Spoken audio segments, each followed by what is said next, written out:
Delhi liquor scam లో MLC కవితకు మళ్లీ ఎదురు దెబ్బ తగిలింది. ఆమెకు మరో 14 రోజుల జ్యుడిషియల్ రిమాండ్ పొడిగించారు. దీంతో కవిత ఈ నెల 23 వరకు తీహార్ జైలులోనే ఉండనున్నారు.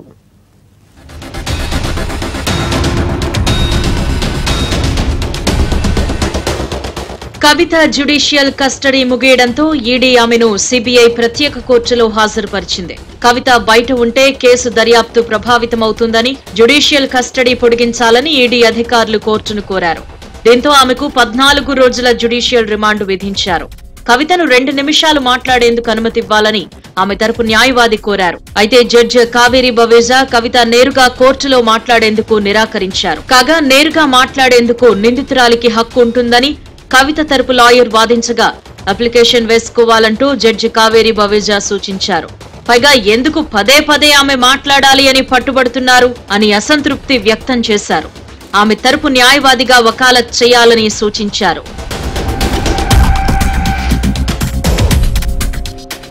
నిందితులు జైలు నుంచి కూడా తమ అభిప్రాయాలను కోర్టు దృష్టికి తీసుకురావచ్చని ఈడీ తరపున వాదించారు పీపీఎన్కే మట్టా. ఈ వాదనతో ఏకీభవిస్తూ కవిత కూడా తన అభిప్రాయాలను రాతపూర్వకంగా సమర్పించాలని సూచించారు న్యాయమూర్తి.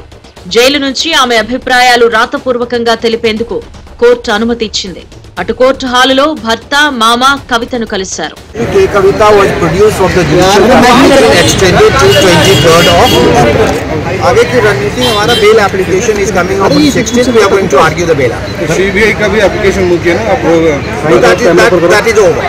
మరోవైపు కోర్టుకొస్తున్న సమయంలో కవిత జై తెలంగాణ అని నినదించారు. కోర్టు నుంచి బయటకు వెళుతూ మీడియాతో మాట్లాడారు. తనపై తప్పుడు కేసు పెట్టారని ఆరోపించారు. కోర్టులో చెప్పాల్సింది చెప్పాను అన్నారు కవిత. ఇక జైలు నుంచి కవిత ఓ లేఖ రాశారు. తాను చెప్పదలుచుకున్న అంశాలను అందులో పేర్కొన్నారు. 4 పేజీల లెటర్ను మీడియాకు విడుదల చేశారు.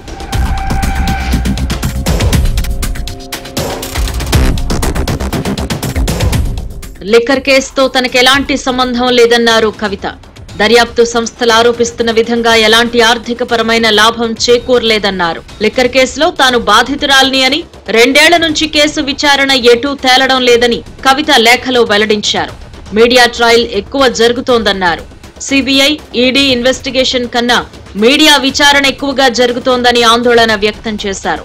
తన రాజకీయ పరపతిని దెబ్బతీసే విధంగా వ్యవహరిస్తున్నారు అని, మొబైల్ నంబర్ను టీవీ ఛానళ్లలో ప్రసారం చేసి ప్రైవసీని దెబ్బతీశారు అని కవిత వాపోయారు.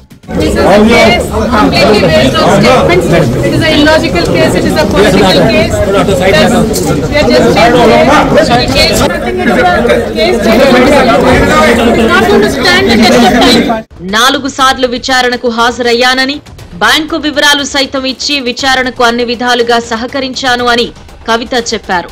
దర్యాప్తు సంస్థకు మొబైల్ ఫోన్లన్నీ అందజేశానని, కానీ వాటిని ధ్వంసం చేసినట్టు తనపై తప్పుడు ఆరోపణలు చేస్తున్నారు అని కవిత చెప్పారు. కేసులో భాగంగా గత 2.5 ఏళ్లుగా అనేక సోదాలు జరిపారు అని, భౌతికంగా మానసికంగా వేధింపులకు గురి చేశారు అని, చాలా మందిని అరెస్టు చేశారు అని తెలిపారు. వాంగ్మూలాలు తరచూ మార్చుతూ వచ్చిన వారి మాటలను ఆధారంగా చేసుకుని కేసును నడిపిస్తున్నారన్నారు. సాక్షులను బెదిరిస్తున్నట్టు తనపై ఆరోపణలు చేస్తున్న ఈడీ, మా పార్టీ అధికారంలో ఉన్నప్పుడు ఎందుకు అరెస్టు చేయలేదు అని ప్రశ్నించారు కవిత. ఎలాంటి ఆధారాలు లేకపోయినా ఇప్పుడు అరెస్టు చేశారన్నారు. 2.5 ఏళ్ల విఫల దర్యాప్తు అనంతరం ఈడీ తనను అరెస్టు చేసింది అన్నారు. సుప్రీంకోర్టులో కఠిన చర్యలు తీసుకోబోము అని చెప్పి అరెస్టు చేశారని అన్నారు. 95% కేసులు అన్ని ప్రతిపక్ష పార్టీల నేతలకు సంబంధించినవే అని గుర్తు చేశారు కవిత. బీజేపీలోకి చేరిన వెంటనే ఆ కేసుల విచారణ ఆగిపోతుందన్నారు. పార్లమెంట్ సాక్షిగా బీజేపీ నేతలు, విపక్ష నేతలను ఉద్దేశించి నోరు మూసుకోండి లేదా ఈడీని పంపుతాం అన్నారు అని లేఖలో కవిత ప్రస్తావించారు. ఇలాంటి దారుణ పరిస్థితుల్లో విపక్షాలన్నీ న్యాయ వ్యవస్థ వైపు చూస్తున్నాయన్నారు. న్యాయ వ్యవస్థ ఉపశమనం కల్పిస్తుందని ఆశతో ఉన్నామని చెప్పారు. కేసు దర్యాప్తుకు సహకరించేందుకు పూర్తి సిద్ధంగా ఉన్నాను అని ఆమె స్పష్టం చేశారు. ఈ పరిస్థితుల్లో తనకు బెయిల్ మంజూరు చేయాలని అభ్యర్థించారు. పరీక్షలకు హాజరవుతున్న తన చిన్న కుమారుడి ప్రస్తుత పరిస్థితిని వివరిస్తూ తన నైతిక బలం లేకపోతే అతనిపై ప్రతికూల ప్రభావం పడే అవకాశం ఉందని ఆమె అన్నారు.